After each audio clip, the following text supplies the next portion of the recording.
जुनून और इश्क की जंग है। और इस वक्त इमरान खान का जो जादू है वो सर चढ़ के बोल रहा है।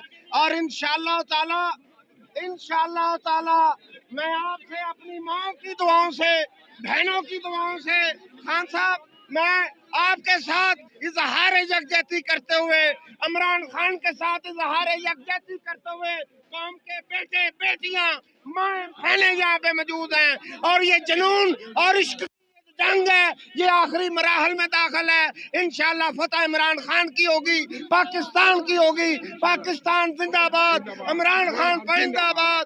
और हमारे जो फौजी जवान हमारे भाई हैं, मगर जो ये शर पसंद नासर जिन्होंने ये नून लीग वालों ने मुंह पे कपड़े बांध के भेजे, हम इसकी भरपूर मजम्मत करते हैं। सर आपको कौन से ऐसे लोग थे जो इस तरीके से जो है ना हंगामा बरपाई कर रहे थे? ये नून लीग के